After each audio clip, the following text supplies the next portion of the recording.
پہلے دن آپ کو بتایا تھا کہ جسٹس منصور علی شاہ جب تک سپریم کورٹ آف پاکستان میں بیٹھے ہیں تب تک پاکستان تحریک انصاف کے لیے امید کی یا پھر انصاف کی کوئی امید باقی بچ سکتی ہے۔ ادروائز کچھ بھی اس وقت جس طریقے سے سپریم کورٹ آف پاکستان کو کنٹرول کیا گیا ہے، سٹک کیا گیا ہے اور اعلیٰ عدلیہ کے نظام کو مفلوج کیا گیا ہے، تو اس میں کسی قسم کے کسی انصاف کی کوئی امید آپ کو نظر نہیں آئے گی۔ اب جسٹس منصور علی شاہ کا جو پہلا حکم ہے، جو میں نے آپ کو پچھلی ویڈیو میں بتایا تھا کہ کس طریقے سے جسٹس منصور علی شاہ جو ہیں وہ کنٹیمپٹ آف کورٹ بھی لگا سکتے ہیں، لیکن ایک تفصیلی فیصلہ آنے والا ہے اور اب الیکشن کمیشن کے پاس جسٹس منصور علی شاہ صاحب کے جو آرڈر ہے، جو فیصلہ ہے، جو ورڈک ہے، اس کے اوپر عمل درآمد کرنے کے سوا کچھ باقی نہیں بچا ہے۔ عادل بازائی والا جو کیس تھا اس کی ڈیٹیل میں نے پہلے بھی آپ کو بتائی تھی اور اس کے تفصیلی فیصلے کی بات میں نے ایک دن پہلے ویڈیو میں کی تھی، لیکن اب اس حوالے سے جو ڈیولپنگ سٹوری ہے وہ میں آپ کے سامنے شیئر کرنے جا رہا ہوں۔ الیکشن کمیشن نے نوٹیفیکیشن جاری کر دیا ہے اور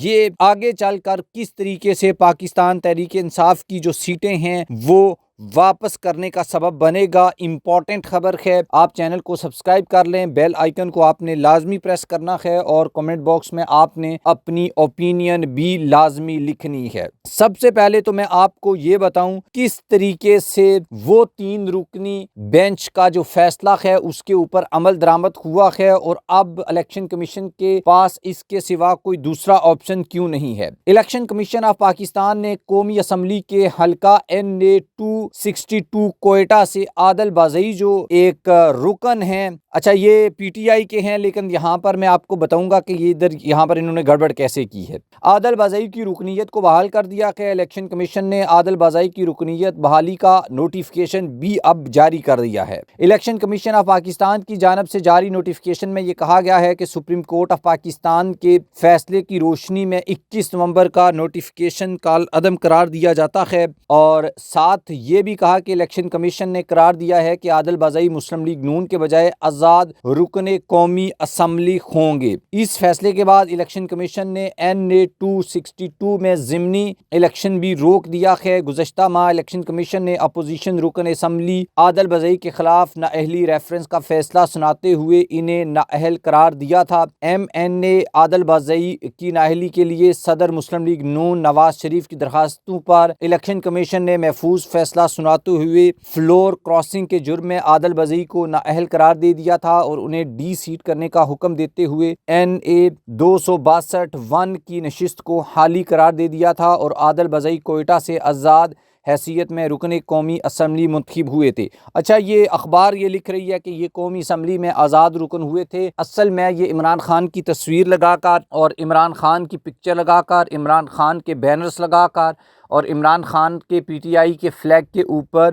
یہ نامزد ہوئے تھے اور لوگوں نے ان کو ووٹ کیا تھا۔ اس کے بعد انہوں نے ایک حلف نامہ سنی اتحاد کونسل میں شامل ہونے کے لیے جمع کروایا تھا، لیکن پھر پتہ نہیں ایک اور جو حلف نامہ ہے یا جو پاور آف اٹارنی ہے وہ سبمٹ کیا، وہ نون لیگ کا تھا۔ اب عادل بازائی نے سپریم کورٹ آف پاکستان میں یہ کہا تھا کہ یہ جو میں نے تو سنی اتحاد کونسل والا جمع کروایا ہے، لیکن یہ دوسرے والا جو ہے یہ پتہ نہیں کس نے سبمٹ کیا ہے، اور اس کے اوپر جسٹس منصور، جسٹس عائشہ اور جسٹس عقیل عباسی نے الیکشن کمیشن کی خوب ڈانٹ پٹائی بھی کی تھی اور یہ کہا تھا کہ آپ کا جو پروسیجر ہے، میکانزم ہے، وہ اتنا سلو ہے اور اس کے اوپر بھی ہم بات کریں گے۔ اب یہ دیکھنا ہوگا کہ نون لیگ میں جو جعلی حلف نامہ سبمٹ کیا تھا اس کے اوپر اور اس کو ایکسیپٹ کرنے کے اوپر کون لوگ ذمہ دار ہیں اور کس کو اس کے اوپر سزا ملے گی یا سزا دی جائے گی۔ لیکن اب جو ہیں عادل بازائی ایک آزاد رکن اسمبلی نہیں بلکہ یہ ایک حلف نامہ جمع کروا کر ایک بار پھر پاکستان تحریک انصاف یا سنی اتحاد کونسل میں شامل ہو سکتے ہیں۔ اب ان کے پاس یہ آپشن آ گئی ہے، لیکن نواز شریف جنہوں نے ان کے خلاف ریفرنس بھیجا تھا اور ان کے خلاف کیا کارروائی ہوتی ہے،